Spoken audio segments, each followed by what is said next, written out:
What do you got, Coach? 3 things that all coaches need. Who would you put on your Mount Rushmore of coaches? New York or the Aces? Definitely going with the Aces. All right, 4th down. Who has the tougher job, coaches or officials? If you could have any superpower, what would it be and why? For Texas, it's different.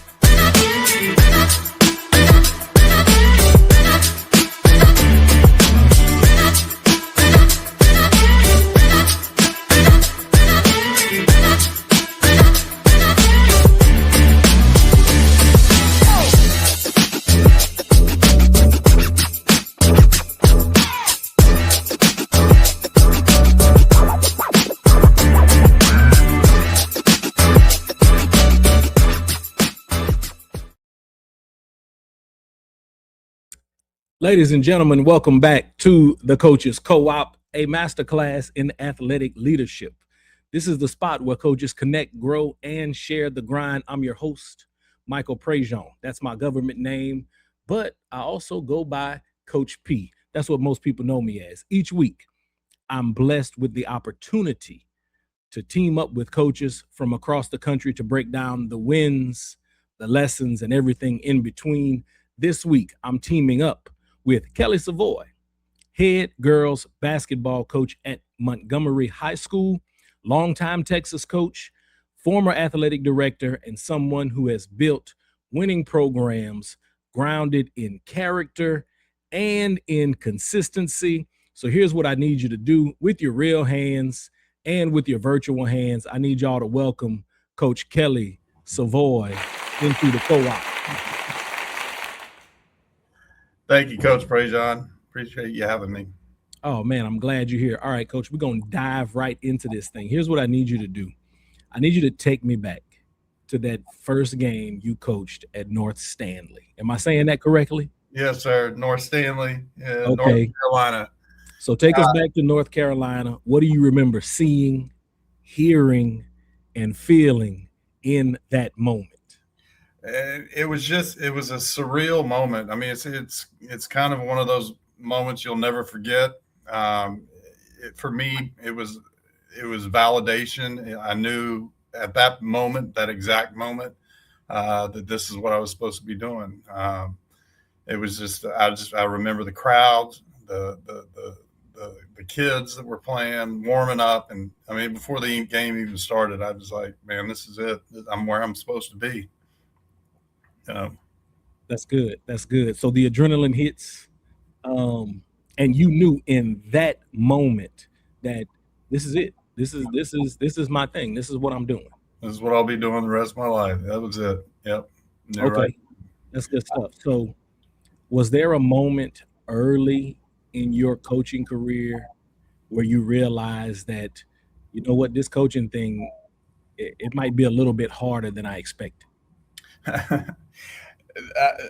The first instance of that would have been when I got my first head coaching job at Willis High School. You know, the assistant, you know, it's fun and all that stuff, and you spend most of the time. I mean, you're just coaching, right? You're not dealing with all the other behind the scenes things that the head coach has to do, and you don't realize it until you're in it, I guess. And that first head coaching job I had, gosh, I guess it was back in 1999, I guess, at Willis, 98 or 99. I thought I had everything figured out, but I learned real quick that I didn't. And there's a big learning curve for me going from that assistant position into the head coaching position. I'm still learning. I've been doing this 30 years, and I'm still learning every day. So that's good. The adage is, that 18 inches, moving over 18 inches. Yeah. It's a lot more than people ever really realize it is, right? So you make that move. You talked about that being tough. You knew from the moment that you were on the sideline the first time that this is the thing that you were going to do. So you've had a very successful career. You say you've been doing this 30 years. So before all of this success, can you tell us one early mistake or lesson that shaped how you coach today? I think the biggest thing I learned, when I first started coaching in North Carolina. I mean, I'm from Texas. I graduated I'm an alumni from Montgomery High School, so I'm back home. But I went to college in North Carolina and had really unique opportunity. Of course, things are a little bit different out there. I found out a guy that the church I went to was head basketball coach at a local high school. And so, of course, knowing that that's what I wanted to get into, I kind of buddied up next to him, introduced myself, and just got to know him over, several months. And it was heading into the next school year. And he comes up to me after one Sunday service and he says, "Hey, man," he said, "I need an assistant coach." And I'm like, "What? Oh, I'm not going to graduate for another 2 years." He goes, "No, you can help out now." And so for those 2 years, I go to take my classes in the morning and I drive out to the high school that afternoon for practice. So I got 2 years of coaching experience as an assistant with a very successful program, by the way, while I was still in school. And then graduated and got hired full-time at the same school, was on staff teaching and coaching. But at that time, what I'm getting at is I was coaching boys. After that year, after I graduated, and I felt like I was ready to come back home to Texas. And so I came back. I applied at Willis and Montgomery just because I'm from this area, Montgomery County, and family here and all that. And Willis called me in first for an interview, and I went in. They ended up offering me the job, but it was coaching as an assistant girls basketball coach. I hadn't coached girls before, and I was a little hesitant, but I needed a job, so I took it. Of course, Montgomery called like 3 days later, and I'd already accepted the job at Willis.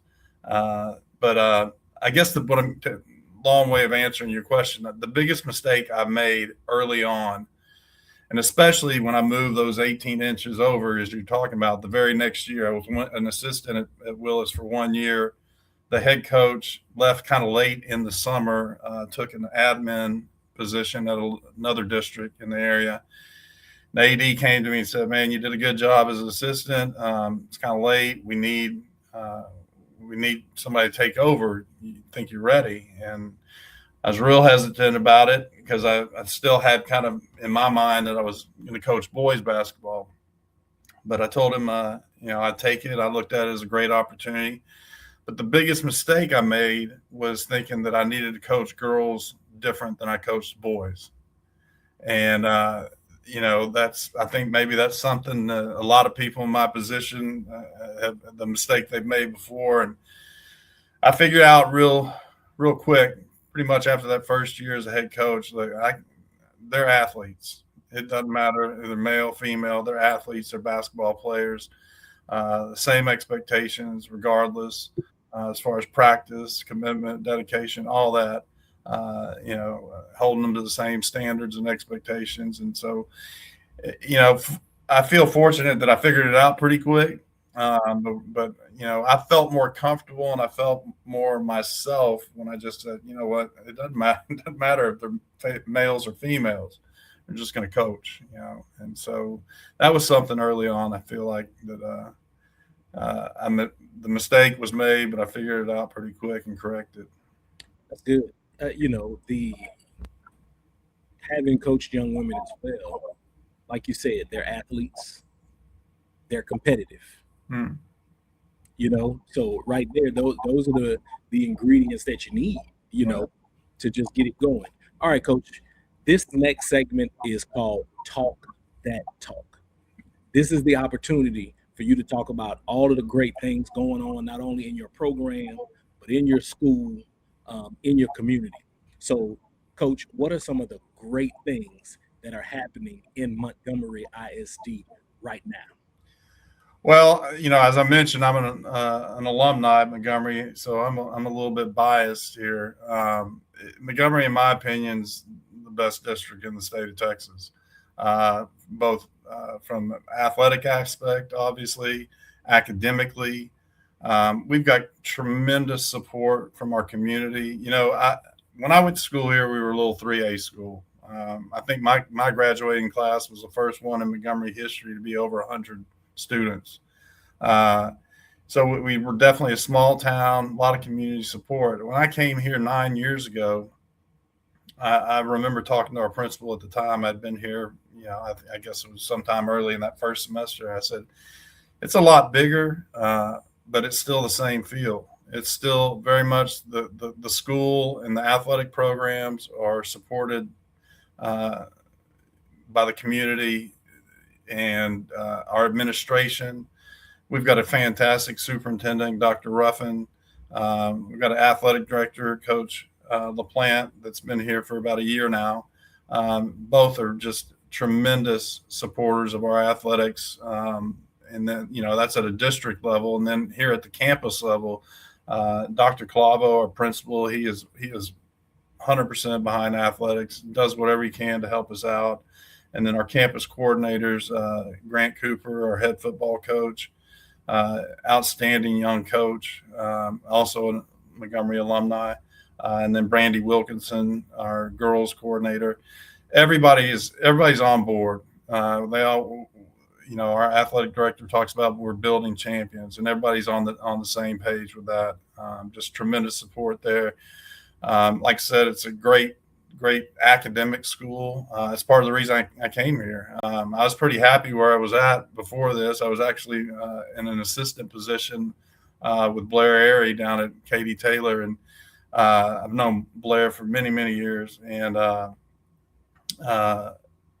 she let me coach and we put in a lot of stuff that I've been doing. So I was real happy. I was letting her deal with all that head coaching stuff, right? Yeah. And just coaching. And but I got a call kind of out of the blue, and I felt I was ready to get back into that head coaching spot. I'll tell you a quick story. I applied. Pato was opening, and I applied for Pato's and got an interview. I think they brought in 3 people, and I'm actually at a Kinko's or someplace getting all my interview stuff, my books together and all that. And I get a call from the Montgomery AD at the time, Clint Hurd. And he said, "Hey, what are you doing?" I said, "Actually, I'm getting my stuff together for an interview tomorrow." And he said, "Well, I want to talk to you about this job in Montgomery." He said, "So don't make any decisions about Pato until you've had a chance to come talk to me." Right. I go to that interview at Pato, and I'm waiting my turn. I'm in the lobby, brand new school, hadn't even opened yet. And the previous interviewee and the people who are doing the interview come walking out, and of course it's Stacy Stroman. So yeah. I started to text Clint, the AD at Montgomery, and said, "Don't worry, I'll be down there to talk to you soon about that job." Yeah. That's a tough following Stacy. And obviously she got the job and she's the right person for the job. But anyway, I wanted to come to Montgomery because my kids were approaching high school age. Both my kids have graduated from here. I knew what kind of school it was. Like I said, athletically and academically, just a lot of tremendous support, like I said, from top down. And then on the basketball side, I'm real proud of our kids. When I got here, I didn't come because of the basketball program. I think they had won. I think they won 2 games the year before I got here. Didn't win a district game. I think the average margin of defeat that year before I got here, district games, was something like 38 points. It was just not a good situation. So that wasn't what drew me here. It was really about the school and the district and wanting my kids to go to school here and graduate from the same place I did. On the basketball side, like I said, we've been very fortunate, especially the last several years. It takes a little while, Coach. Anybody who's been coaching, especially when you come in, you got to change that culture first. And I remember telling my assistants at the time, forget about winning and losing right now. This first season, it's about culture. It's about establishing the right kind of culture. And, we've been able to do that with a lot of work, and I've had some great assistants that help with that. And, once you get it kind of set and get it rolling, it just kind of takes care of itself. The kids lay out the expectations for the next group coming. We had a really good group, the last couple of years, not this past season, but the last two prior season, we graduated some outstanding players. I think in total over the course of those 2 years, I think we graduated 10 seniors. We're really young this year, but like I said, once you get that culture established and set, it just it's like a snowball. Rolling down a hill, man, it just keeps getting bigger and taking care of itself. And, we started 3 sophomores and a freshman this year. We had a total of 4 freshmen and 3 sophomores out of 12 varsity kids, and the success just kept going, and it's just because, like I said, you get things in place and you got good kids. That's the other thing. We got fantastic kids here in Montgomery, smart, committed, and just keeps on going. So we got a lot of great things going on here in Montgomery and Montgomery ISD overall. So you mentioned all of the people, right? That's, the people and the relationships help you, build the culture, support you while you build the culture. What are some of the other ingredients that make the Montgomery community special when it comes to athletics? Like I say, it's support. It's total support. And I'm, again, top down. Our superintendent was a college athlete, played baseball at UTSA, I believe. Obviously, Coach Plant, our AD, a very successful football coach at both the high school and college level. Dr. Clavo, our building principal, played football at UTEP, and then the community. The community is so supportive. I tell our parents every year, and I'm not just, filling sunshine and rainbows. I mean it. If there was an all-state award for parents, our parents would get it every year. They're just, anything we ask them that we need help with, they're lined up, ready to go. And so it's that kind of old adage, it takes a village. That's what we got here in Montgomery. Everybody's on board. We all want the same thing. We're all striving in the same direction. And when everybody, from your admin to your parents to the kids, everybody's pulling in the same direction, then success is going to follow. That's special. That's special. It is special. It is, and I'm very blessed. I tell my assistants all the time, it's not like this everywhere. Enjoy it, enjoy what we've got, and stop complaining about what we don't have, because we got it pretty dang good here. Yeah, and that's good, perspective to give to your assistants, because not everywhere has former athletes in administrative positions, right? Not everywhere has that type of relationship with their parents, especially, in today's, age, right? Yeah. So that's good stuff right there. Lots of good things going on in Montgomery ISD, specifically at Montgomery High School. We are in the Coaches Co-op with Coach Kelly Savoy. Coach, every coach eventually runs into a moment where people on the outside think they understand the profession, right? But we know, right? We know what goes into it. There's no right or wrong answer here. I just want to hear your perspective. What's something about coaching that people on the outside just completely misunderstand? Well, the first thing that comes to mind is just how much time we put in. It's not a definitely not a 9-to-5 job, and it's not even during the season. People think practice is, we're done with practice, let's say 5 o'clock, and then, I punch the time clock and we're done. It's during the season, especially, the kids may leave at 5:30 whenever we're finished, but I'm still here. I'm watching film, or I'm watching film from practice, or I'm scouting, watching film, working on scouting reports. Get home, spend a little time with my wife, And then when she goes to bed, it's right back on the computer, watching film, like I said, getting scouting reports together, practice plans, and just the overall time, I think. But then the second thing is, people don't understand, well, people on the outside, how much we as coaches, how much this means to us and how important their kids are to us. I tell the parents at our parent meeting all the time, you're concerned about that one kid out there that's on that team. And as you should be, but I'm concerned about all of them, and I want all of them to be successful. And it's tough to do and to make everybody happy. And you're never going to make everybody happy, but I think people think it's an easy thing. Just, we roll the ball out there and, we pick this kid to start or this kid to get subbed in, and that's just a random type of thing. And then, there's those kind of, it's not, I mean, we care about the kids. I care about every kid. And we use something I stole from Blair. I'm a big coaching thief. I don't have a whole lot of original ideas. I've stolen just about everything I do. But we say, just like Blair does in her program, everybody has a role on this team, but their role is going to be different, but everybody's value is the same. And we preach that. And, but I think it's hard for some people on the outside to recognize that there's a lot more to putting together a team than just picking players. Especially if you want to be competitive, right?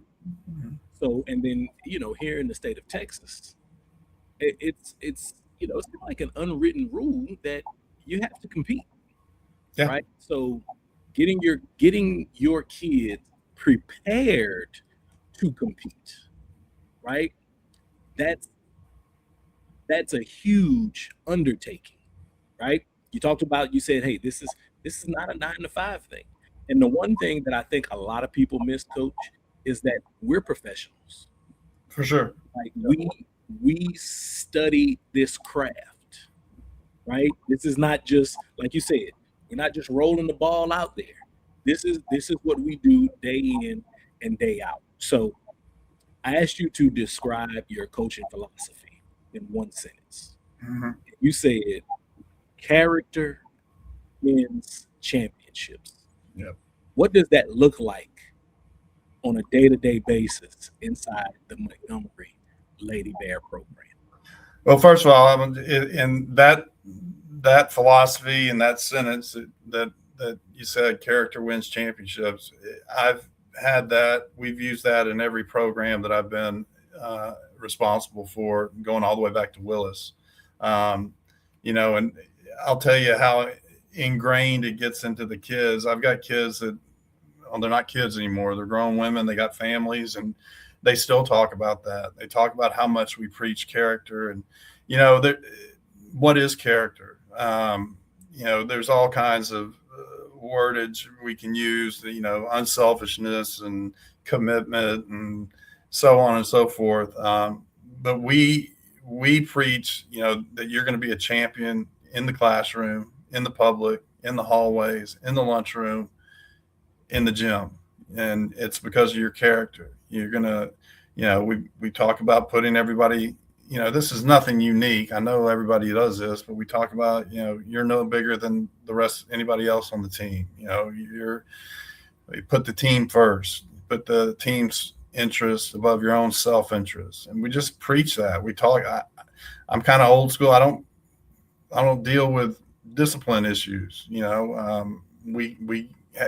Our freshmen, we give them a little grace because they're still trying to figure things out. And, but we don't go to ISS or detention or whatever. We don't do tardies. We don't do any of that stuff because athletics is a privilege, and with privilege comes responsibilities. And you're going to have the privilege to play basketball here. You're going to live up to and meet the expectations that we have on what kind of person you are. Now, again, it's a little bit easier here, like I said, because we've got such great kids. come from great families, and they've been raised, by good people. But every once in a while, we got a little issue here or there that we got to address and we got to deal with, and but I mean, obviously, I'm not going to use any names, but we've got a kid that freshman year struggled big time in the classroom, just being able to act right, follow the rules, and that kind of thing, and kind of had some issues, having to go to the principals and that kind of thing, and we had to sit down and have a meeting, with the kid, the parent, and kind of laid out the expectations heading into her sophomore year, saying, look, this isn't going to happen anymore. If you don't live up to our expectations, you don't get the privilege of playing. And I'm very, very proud of how this kid has turned out. He's going to be a senior this coming season, and has done a lot of great things for our program, has really turned things around personally.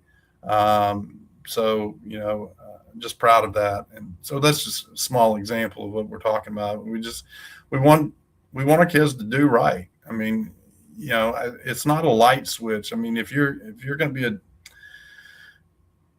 problem in the classroom and then come into the gym, you're probably going to end up being a problem in the classroom. I mean, in the gym. And if you're not doing things right in the classroom or in the hallways and the lunchroom, how do we trust you to do something right when it's tied and there's 30 seconds left and we got the ball in our hands?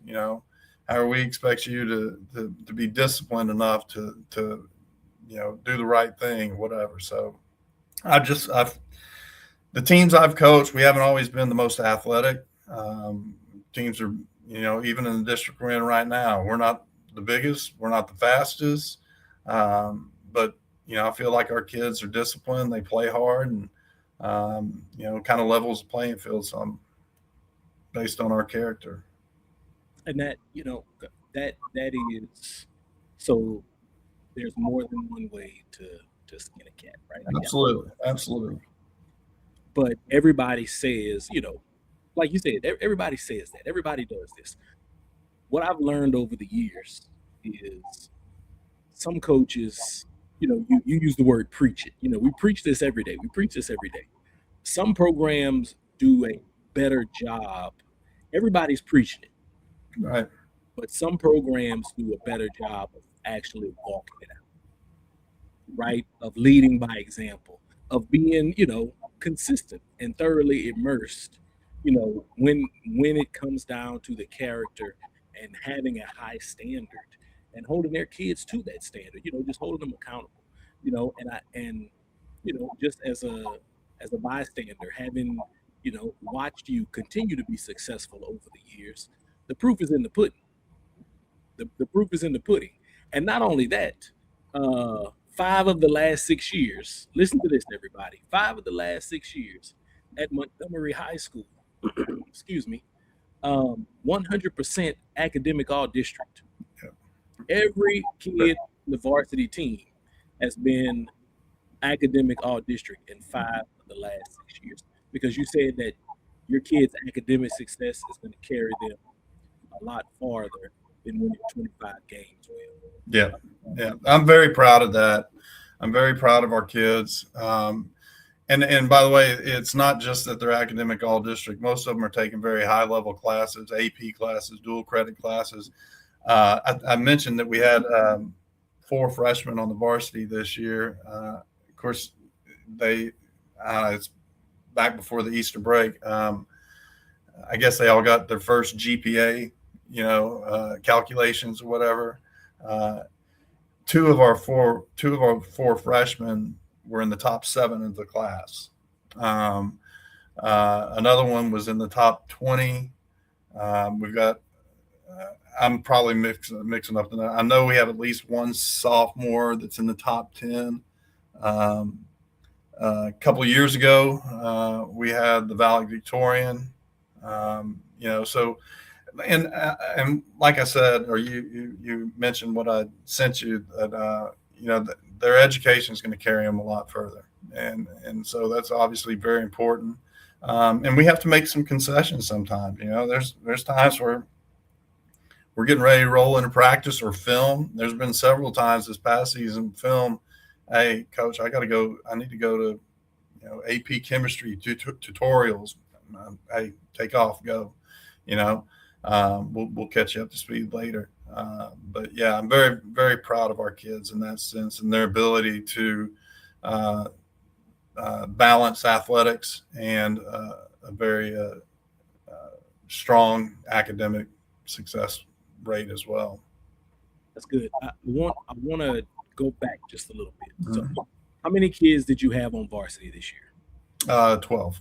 12. And 4 of those 12 were freshmen? Correct. So, for those who are watching and listening, you're in the Coaches Co-op. I'm your host, Michael Prejean. We have Montgomery girls basketball coach Kelly Savoy. 5A school. What does it take for not only for a freshman to make the varsity team, but what does it take to prepare them to play? Because you didn't say this, but I'm just gonna, make the assumption that we're not putting freshmen on varsity if they're not gonna play. Right. Okay. So what does it take? Because I really want younger coaches, even parents who may watch or listen to this, I want them to understand what is required, what it takes from a coaching perspective and from a student athlete perspective for a freshman to play on varsity at the 5A level. Well, first of all, it takes some talent. Obviously, they got to be good. I do want to backtrack though, and I want to say one thing. You mentioned, if a freshman is going to be on varsity, they're going to play. I will tell you this: the last 3 seasons, we have had, I'd say 3 of the last 4 seasons. We had a freshman on varsity that got some playing time during non-district, but once we got in district, probably didn't get as much as they wanted. But part of that is, when I tell the kids, I tell my assistants, I tell the parents, my focus is 95% on this season. 95% on this season. But I've got to have 5% of my focus on the next season and the one after that. And, so that we kind of keep this thing going. So, for example, this year we had a freshman on the varsity, the exact scenario that I said, non-district and tournaments, we tried to get her as much time as we could. Once district came around, she didn't get a lot of time on the court, but I spent a lot of time with her, talking to her, trying to help her understand she was in a better position. Same with a kid that's a sophomore this year, was on varsity as a freshman.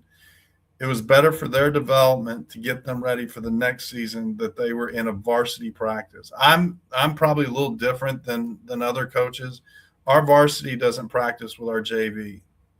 Our JV and freshmen practice together, and then varsity practices separately.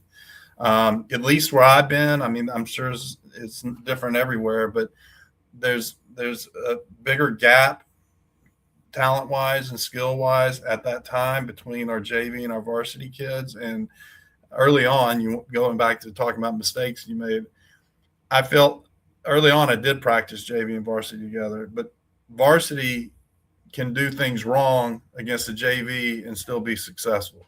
And it develops bad habits, in my opinion. So going back to what I was saying about, the freshman, there may be a situation where a freshman is on varsity, doesn't get the amount of playing time that maybe she wants or her parents want or whatever. But I feel like it's better for their development for the next year and the year after that to be in a varsity practice every day, to get what time they can in a varsity game and just being in that environment. And we got a kid that this year is a sophomore. She's a starter for us. But last year she was on varsity as a freshman, and she didn't get a ton of playing time, but she worked her tail off in practice and, made the best of the time that she did get, and turned around her sophomore year and she's starting and playing probably 90% of the minutes for us. So As far as getting freshmen ready, obviously it's a big leap. First one, the biggest thing, I mean, they go from playing 10, 12 games in 8th grade to playing 36, 38 games, whatever it is. So that's a big toll on them and just getting them used to that. But what we do is, like with these freshmen last year, we hosted a little, I wouldn't even call it a spring league. It was just kind of a 3-team thing.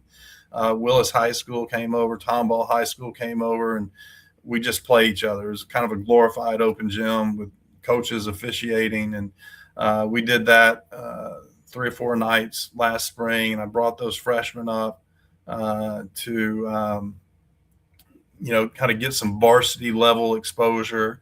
Obviously, we do summer league, the TABC showcase. Kind of funny thing with we at the showcase last summer, we had 2 seniors this year. We had total 2 seniors. Our first game against Cedar Park, our one senior captain turns her ankle. She doesn't play the rest of the game. What I'm getting at is we end up playing Iowa Colony, which you probably didn't follow us playoff. That's who knocked us out of the playoffs this year, right? But we're playing Iowa Colony at TABC, and I look out there, and there's 4 freshmen and 1 sophomore on the court. And I'm like, and I don't know if you saw Iowa Colony this year. Yeah. They're huge. And I've got all these little kids that were playing junior high basketball 2 months earlier. And, of course, they smoked us. They smoked us. But what was really rewarding for us, like I said, we end up playing them in the second round of the playoffs this year. They beat us by 5, I think. Just that growth from that time, especially with those young kids from the summer to 8 months later. So just doing those kind of things, all the summer stuff. And, our kids are very committed. They're up here every day in the summer, going through our, the 1-hour workout we're allowed to have, and just doing those things, so I don't know if that answered your question, or we're not doing anything unusual or different. I'm just trying to get the ball in their hands and get them in as many competitive situations as we can. Yeah, no, you really you're given a blueprint for how to be successful, right? So because you're freshmen, right? I know. I've been very fortunate to have some really good kids, Coach. Talent first. You said you got to have some talent. But I'm gonna point out a couple of things that I'm just telling you, Coach. People aren't doing this everywhere, right? So you talked about, hey, we just came up 3 schools and we just played each other. Yeah. Right. And coaches were the officials. Yeah. People aren't doing that everywhere. Yeah. Coaches, not all coaches want to make that commitment to give their kids the opportunity to get better. Another thing I want to point out is that you emphasize development over playing. Yeah. Right. And because what you talked about was like, hey, and I agree wholeheartedly. That's the same philosophy I had. You're gonna get more valuable reps playing varsity, even if you don't get the burn that you want when we get to district play. Because district, that's another monster. That's a completely different level, right? So, but you're having this varsity practice is gonna be better for you than playing in a JV game. Yeah. Because 2 completely different games. Yeah. I used to kids. One of the things that would really make me upset is when the JV kids would think that they were better than some of the varsity kids. And I would have to explain to them, there's a reason you play at 5:30 and this other kid plays at 7:00. Yeah. It's not, it's not the same game. Okay. Yeah. So huge things that you pointed out right there, Coach. So I just wanted to, go back. Number 1, you got talented kids. Number 2, you really have an emphasis on development. And number 3, I want to shout your kids out, man. Your kids show up every day. Yeah, they do. In the summer. And that's not happening everywhere. And that's a testament to the culture that you referenced earlier, right? That's a testament to your community. Yes. Right? Parents are making sure, hey, I'm pretty sure their parents are like, hey, don't you have SSI today? Well, and like I said, of those 12 varsity kids, 7 were sophomores or freshmen, 3 sophomores, 4 freshmen. We were sitting at lunch during the TABC showcase, and I'm sitting there with my assistant, and all the kids are table next to us, lined up, whatever, sitting eating. And I turned to my assistant. I said, "Watch this." And I looked down the table. This is right after we played Iowa Colony. I looked down the table. I said, "Hey, raise your hand if you have a driver's license." And 2 kids raised their hands because they were all young. So what I'm getting at is you're going back to, you're exactly right, the commitment, not just from the kids, but from the parents. Because the parents had to get them up here all summer, right? They weren't driving. The parents were making sure they were up here. So, yeah, and it goes back to what I said at the very beginning. It's just when you've got a whole community, school, personnel, kids, everybody that's pulling in the same direction. And that's what, again, makes Montgomery pretty special. That's good. So we know can be long, grind. Do you hear an echo on your end? I don't hear an echo. It's kind of breaking up a little bit. Okay. That's better. Okay. So when you watch film, let's just talk a little more basketball. What's the first thing you look for when you watch another team's film? First thing I'm watching for is how hard they play, their effort. I'm looking at that, and then I'll start looking at sets and that sort of thing. Just picking out favorite sets, favorite blobs, slobs, all that kind of stuff. We have a pretty extensive scouting report. I probably do too much. Maybe it's too overload on the kids, but I spend a lot of time watching film. Like I said, the first thing is I'm looking, are they getting after it? Because that's what we talk about. Again, in order to level that athleticism and size and all of that, we have to play hard. Our effort has to exceed our opponent every night, just to kind of level things out. And so I'm looking for that. Like I said, looking for sets and blobs, inbound plays, all that good stuff. And then I'll start breaking down each of the players, and I'll just look for some kind of tendency, all the things that we all do, like right hand dominant, do we need to force them one way or the other? Do we need to double the post? Whatever, just little things like that. But I do spend an inordinate amount of time watching film, I think. Yeah. Okay. So do this. I want you to build your Mount Rushmore for me. Okay. Give me the names and tell us what makes those names stand out beyond. Man, this was probably the hardest question, the stuff that you sent me prior, because golly, man, there's so many people you could put on there. I ultimately I just said, okay, I'm gonna say 2 high school and 2 college, and I got to put the first guy I ever worked for on there, Rudy Heath. He's the head boys coach. He's retired now.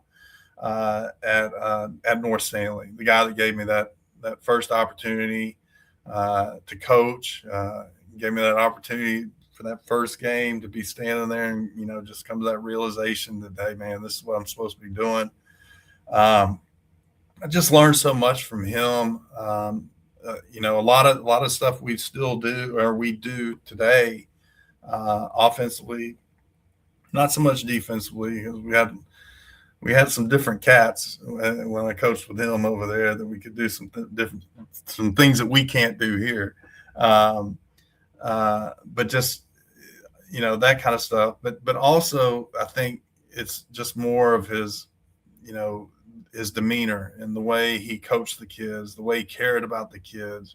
He had high expectations for all the kids, but man, he loves them, and they knew that he loved them. I'm still friends with him on Facebook and a lot of the kids that played on that team, and there's just, I don't know that a week or so goes by that one of those, and these are grown men now. You got to remember this was, gosh, 1995. So 30, these guys are in their 40s now, and they're posting pictures from high school days and tagging him in it. And, and it's a small community back there in North Carolina. So they all kind of keep in touch. And so just that impact that he had,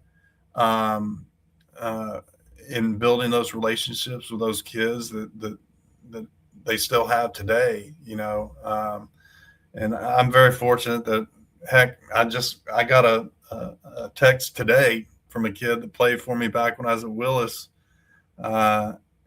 She's applying for an assistant principal position where she's at in Mississippi, and she was asking me I got an email for a reference or whatever, and I said, yeah, and I text her back because one of the things said, how long have you known this applicant or something like that? And I text her, I said, how long have I known you?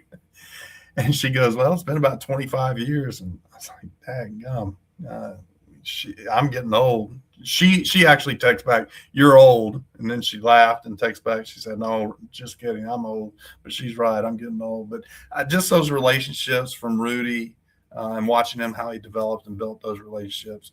And then, you got to put Joe Lombard on there. I mean, you can't argue with, gosh, that record. I still remember I was in at the state championship, when he won his 1,000th game at the state champion. It was a state championship game.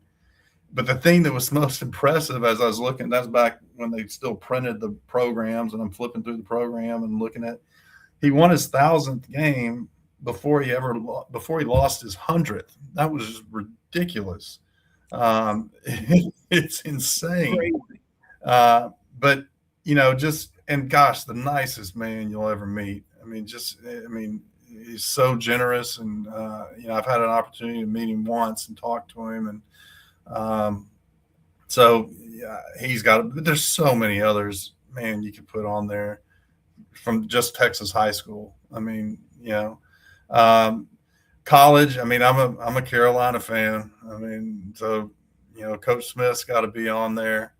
I think I've written every book, and I can't tell if your sweatshirt says Nike or Duke, because if it says Duke, we got a problem. Nike. Okay. All I can see, the microphone is all I can see is the KE. All right. We're good. If you ever catch me in something that says Duke, I lost a bet. There you go. All right. Every time you'll see me, either I lost a bet, both of my kids are out of college, so then it would have to be a grandkid, of which I don't have any. So it would have to be a grandkid going to Duke for me to ever wear anything that said Duke. All right, good. I'll tell you, this is how bad my fandom is. We actually have a shooting drill that's called Duke Shooting Drill. But every time I put it on the practice plan, I spell it Dook. I won't. How I spell it. Listen, so two questions, just right in the middle of your. I'll ask you two more questions. Well, one statement. When the little boozer turned that ball over against UConn, all I did was I went to Facebook and I just typed in the letters Dook. That's what I did. And all right, Carolina fan, what do you think about Mike Malone? Man, guy can coach, heck of a coach, obviously. I was a little surprised, that they went out of the quote unquote family, I wish him nothing but the best, obviously, as a Carolina fan. I hope he does well. Of course, got alert after alert after alert today about everybody jumping in the portal and all that stuff, and who's staying and who's going. But, I was a little shocked. I mean, I wasn't expecting him. I know they made a run at Coach May, obviously, and a couple others. I kind of felt like maybe Billy Donovan might be the logical one, but we'll see. I wish him nothing but the best. I hope he gets us back to back to prominence where we need to be. So, but yeah, it's not the same when Carolina isn't in the Sweet 16, Right. making a real run as a contender every year. You got to have the team with the best uniforms in college basketball playing, at least into the third weekend of the Of tournament. course. You know? Again, I'm gonna give away my fandom, but we got new practice uniforms this year, and they've got the Carolina Argyle on the side. Of course, purple and gold, but that's Yeah. just to give you some kind of insight into how big of a Carolina fan I am. Well, Coach, when I was at spring, now purple and gold is much better for Argyle than black and green was. But when I was at spring, we had an Argyle set of uniforms. There you go. So it's classic. It's classic. All right, Coach, let me do this real quick here. I got to do my commercial, and then we will pop back in just a second. I don't know what my commercial is there. We'll get back to the conversation in a second, but here at the Coaches Co-op, we're all about building championship level systems on and off the court. This episode is brought to you by The Path for Coaches, because iron sharpens iron and real growth happens when coaches support coaches. If you're looking to level up your team culture, fine-tune your playbook, or just stay motivated through the grind, check out The Path for Coaches. You can find The Path for Coaches at Amazon.com, or you can send me a direct message on IG at podcast_with_Prejean. Unlock the power of mentoring. Discover ways to be a good mentor and find good mentors with The Path for Coaches, Volume 1, Mentoring. All right, back to it. Welcome to the Coaches Co-op, the go-to podcast for coaches looking to elevate their leadership, culture building, and team success. We are in the game with Coach Kelly Savoy. Coach, who's got the harder job, coaches or officials? Another tough question. I think, and I'm going to say I did originally say officials just because I would not want to be an official. I wouldn't want to put up with it. I have a lot of respect, I guess, especially as I've gotten older and more experienced. When I was younger, boy, I was on the officials. I was on them from tip to buzzer, man. And I've just, I've gotten older and a little more respectful of them and the job that they do. Both jobs, you're not going to make everybody happy, right? I mean, half the gym's going to be mad every time that official blows his whistle, and it's a tough job. And that's one thing I'd tell younger coaches, man, just let them do their job. And the calmer you are with them, I've found over my years and experience, the calmer I am with them, the more they're willing to talk to me. We can discuss things, and so I'd say officials, just simply because I wouldn't want to do the job. Now that doesn't mean that their job is tougher. I think coaching is it can be a pretty challenging and tough job in itself. But yeah, I guess I'd go with officials. It's just a personal preference because I wouldn't want to do it. Yeah. Okay, check this out. You can only be known for one thing as a coach. What's that one thing? Oh, yeah. Just one? I feel like we've done a pretty good job developing shooters.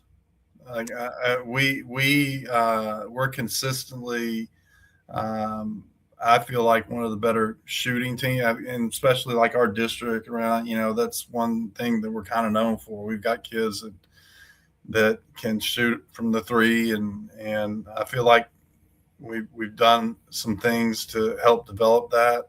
I've had over my career, I think I've had 3 different kids lead the state in 3-point shooting. I think we've won the team 3-point shooting twice. Didn't quite get there this year. I think Frisco Wakeland made 315 threes. We made 290. So we just missed out on it this year. But as far as a basketball thing, I think that's something. And we started the junior high just with our pre-practice form stuff. And when people ask me, like Coach Jury and Destiny Jury over at West Fork, we played them the last couple of years. She goes, I got to get my kids shooting like you. And I said, what are you doing? What are you doing? So we just work on it. It's just like anything. It's just like any skill. We work on it. We don't shoot. There's no drill we do where we shoot mid-range shots. We're layups, free throws, and 3-pointers. That's all. That's the shots we want. So that on the basketball court. But then on the other thing, the one main thing, I feel like we do a pretty good job of going back what we talked about earlier about just developing culture and developing kids, that are going to buy into what we're doing. They're going to be all committed and dedicated and all pulling in the same direction. So they are letting them fly. We do up there in Montgomery County. I think we averaged over 40 3-point attempts a game this year. Wow. Yeah, we let it go. Okay, so just really quickly, as a high school coach, so has that always been your philosophy, or has that adapted over time? Because hold on, you said 40 a game? Just over 40, I believe. Yeah. We're talking a 32-minute high school game, people. Yeah. I think it's developed more over time. Again, I say it all the time. I feel like that 3-point shot. We've got to look for a way to balance things. Like I said, we're not. If you took 90% of the basketball teams in Texas and took them out to a track and said, "Hey, we're gonna have a track meet between your team and our team," we come in last in everything. I mean, we've got to find a way to balance things, and one way, like I said earlier, our effort has to be well above the other team's effort. We got to play harder. We got to sacrifice more, dive on the floor after loose balls. Our effort has to be higher than the other team. But then the other thing is, I feel like the 3-point line can be an equalizer. I say it all the time. If we shoot 30% and we took 100 shots, we just scored 90 points. If you shot 40% from 2 and you took 100 shots, you just scored 80 points. So that's kind of the way we look at it. Like I said, it's layups, free throws, and 3-pointers. That's all we do. So, and in my mind, Coach, I wanted to be that guy. And I just couldn't do it. Now, and Coach, you got to have the kids, right? I mean, we're not gonna do something just because it's,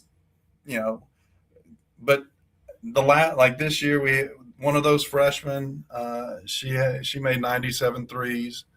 Our sophomore point guard had 70 some odd. We had a senior that had 60 plus, made 3. So it's not, we've got several kids. It's not just one kid. And so we've got multiple threats there. And it's been that way the last several years here at Montgomery. I think it kind of evolved more back when I was at Willis, and we really dove into the drive and kick offense, our dribble drive motion stuff. That's where it's kind of grown from that.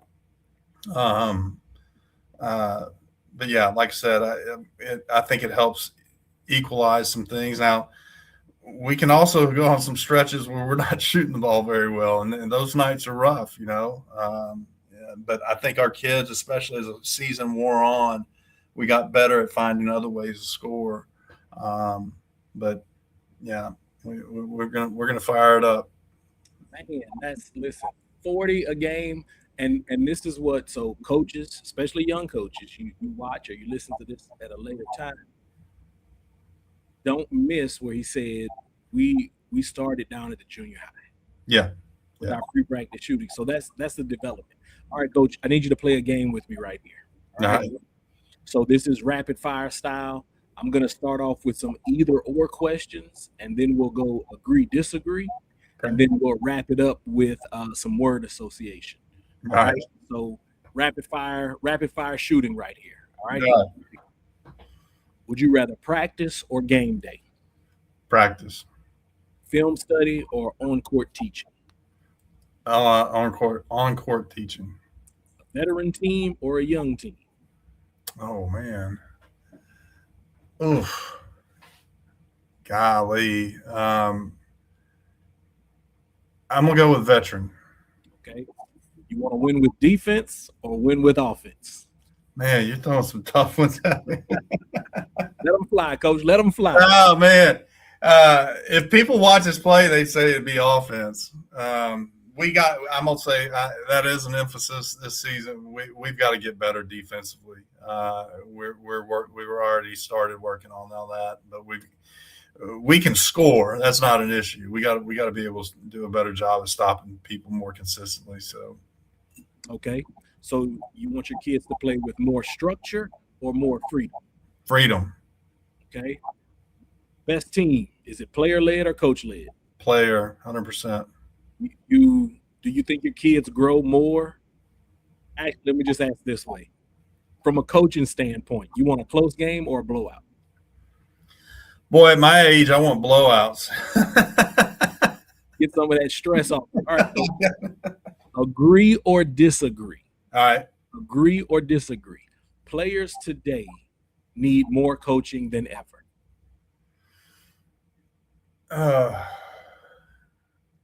It's a tricky one. It's a tricky one. It is a tricky one. I think kids are playing more outside the season. I'd still say today. They need more today. Okay. Great players don't always make great leaders. Agree or disagree? Agree. Accountability is the hardest thing to maintain. It's hard to maintain. Yes, I'd agree with that. You can tell a program's culture in 10 minutes. Oh yeah. Yeah. Okay. Last agree, disagree question right here. Parents impact team culture more than coaches realize. Yes, absolutely. All right, here we go. Last round right here. This is word association. Give me the first word that comes to mind. Leadership. I'm sorry, it broke up. What? Leadership. Leadership. Servant. Discipline. Accountability. Adversity. Strength. Legacy. Oh. Success. Pressure. Wanted. Last one right here. Championship. Character. There it is. There it is. Coach, I appreciate you playing that little game with me right there. All right. Yeah. So this is the last 5 minutes of the episode, Coach. We call this crunch time. Of course, former basketball coach, crunch time goes like this: 3, 2, 1. We go 3 in the key, 3 things that all athletic professionals or coaches need. Then we'll go 2 shots, 2 of the toughest challenges that you have faced in your current role. And then we'll wrap it up with and one thing you want to share as a final message. So we call this 3 in the key. Coach, tell us 3 things that all coaches need to succeed. First, I'd say just organization, time management. There's a lot going on as a head coach. Like I said,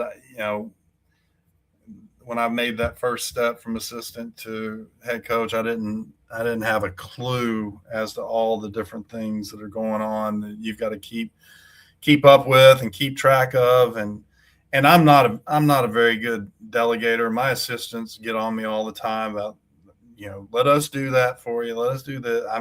I'm just not very good at it, but you've got to be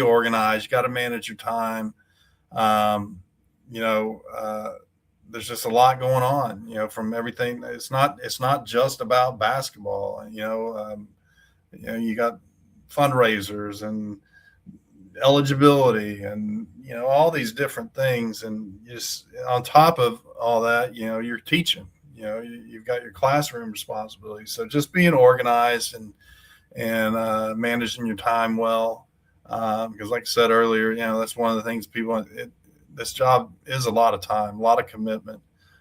So just being organized and keeping up with things there. Second thing I'd say would be have a thick skin. You're not going to make everybody happy 100% of the time. You can strive to do that, but the reality is some people are going to get upset. Some people are going to say things. They're not going to agree with what what you're calling, what offense you're running, or whatever the case may be. Just believe in yourself, trust your plan, and keep going forward. And then patience, especially, I'd say if you're taking over a program, a young coach, just be patient, man. It takes a little while. Like I told you earlier, when I first came to Montgomery, I told my assistants, we forget about winning and losing. We got to fix the culture. And it took a couple of years. And of course we opened Lake Creek, and that split the school, and that kind of set us back. But once you get things going and it takes a little time. Once you get it going, you get to that point where, the program's player led, and now you can sit back and enjoy. And it takes a little bit of work to keep things rolling, but just have that patience and believe in what you're doing. Believe in your plan. That's good. That was 3 in the key. So now we'll go to 2 shots. So what 2 shots is, these are 2 of the toughest challenges, or it could be 2 of the foulest things you've experienced in your role.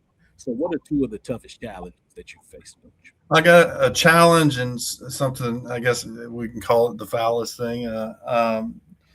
And when I sat down and filled this out and looked at it, it's a challenge, but it's a necessary challenge. I feel like, especially here in Montgomery, we are a 5A, but we're a small 5A. And we've got a bunch of kids that play multiple sports, and we encourage that. Of my 12 varsity kids, I think we had 8 that were involved in either other sports. And then of course we had one of our players was the drum major for the band. So the fall that took a lot of time her away with band stuff, but I think it's a good thing. It is a challenge, but I think it's important that these kids can experience and do as many different things as they want while they're in school or in high school. And I guess it comes from my background. Like I said earlier, when I went to school here at Montgomery, we were a little bitty 3A school. So we all did everything. I played football, played basketball, played baseball, was in just about every club you could be in, Spanish club. I was on the yearbook staff. Because there weren't very many of us, but it was such a blast, and it was I think it played a big role in kind of shaping me, that I was able to do and experience all these different things. So I'm not going to take that away from any kid and say, hey, you just need to play basketball. Now they make that decision on their own. That's fine. But if they're wanting to do multiple things, then I think it's our responsibility as coaches to work things out. My own daughter, she graduated last year, but she played 4 years of soccer and basketball. And if there's 2 sports that overlap more, there's not any that overlap more than soccer and basketball. And the Coach Wilkinson, the girls soccer coach, and we worked it out. Had other kids that played soccer. We've got 3 kids right now that are on the softball team. We got 2 that were on the volleyball team. So it's a challenge, but a necessary. And I think coaches need to really work together to make sure that those kids are getting those opportunities to play multiple sports and to be a multi-sport athlete.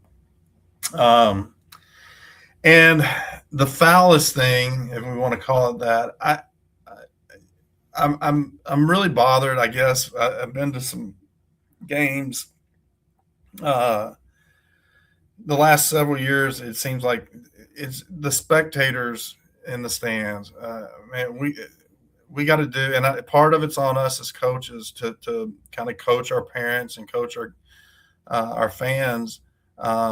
Just we got to chill in the stands, man. There's just too much going on, and I know UAL's promoted the Texas way, and we do everything we can here at Montgomery to be a part of that program, and just it's high school athletics, it's high school sports.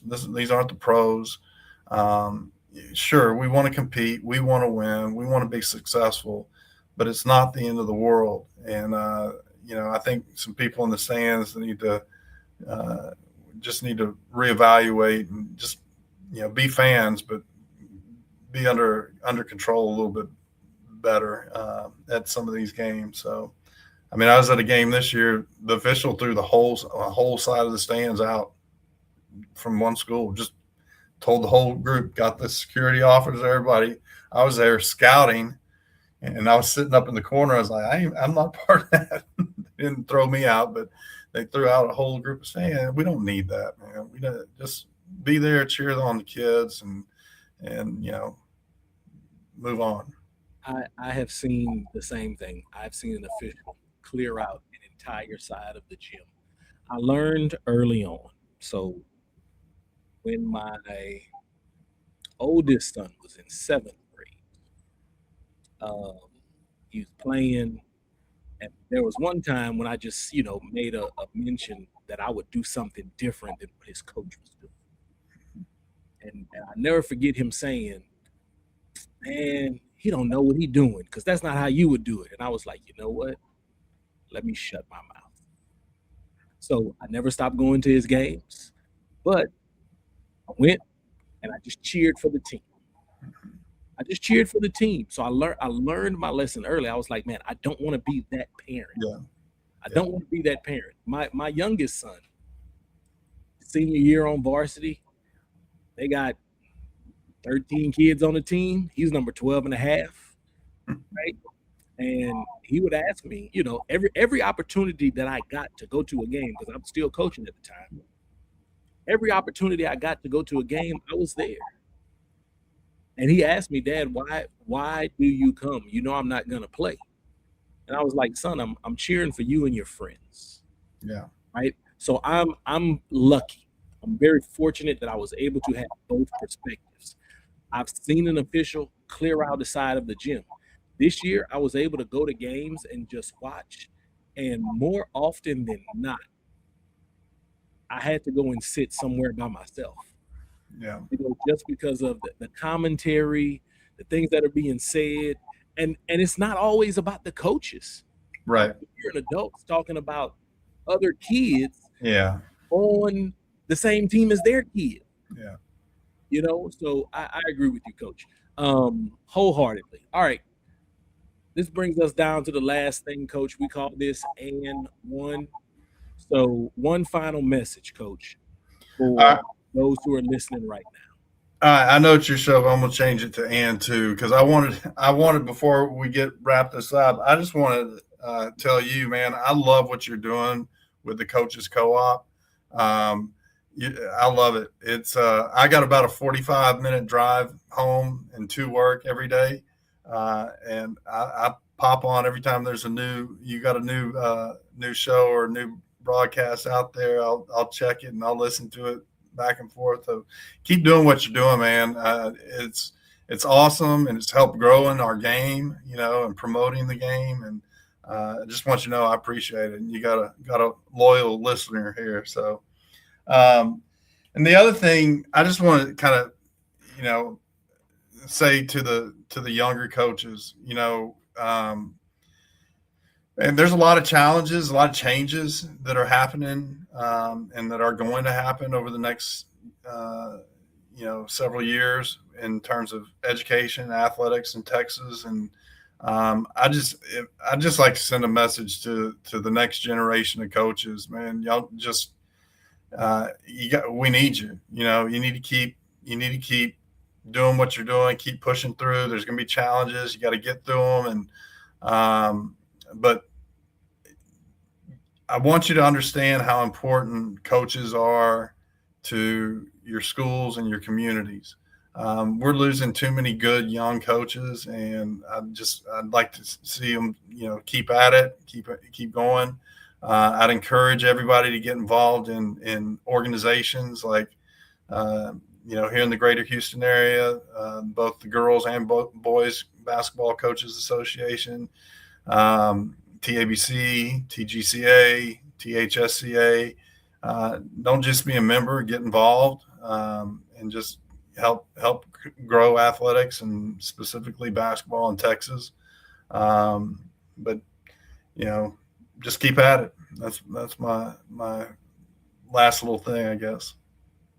We need you. That's good. Young coaches, reach out to coaches like Coach Savoy. Absolutely. Reach out to coaches, maybe that coached you, right? Because there's a great chance that if you're a young coach today that you probably played. Hey, reach out to me. I'd be happy to help. I love talking to young coaches. I love being an ear, to bend. So no issues there. You can definitely call me, contact me. My information is out there. Somebody knows me. You can get my number from anybody. So reach out, be immersed in your community. Coach Savoy hit it earlier. It takes a village, right? It takes a village. So be a part of that village, get you a mentor, do all of those things. Listen, everybody, thank you for joining us on the Coaches Co-op. Big thanks to Coach Kelly Savoy. Coach, thank you for sharing your journey and your wisdom. If you are walking away with something that you can take back to your team or your program, we did our job. If you enjoyed this conversation, and we hope you did, make sure that you like, follow, and subscribe for more conversations with coaches who are really in the trenches doing the work. Share the show with the coach who needs to hear this wisdom. Help us grow the Coaches Co-op community, where coaches do what most people can't.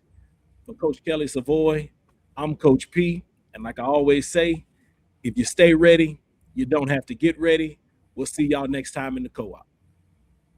Thank you, Coach. You got it.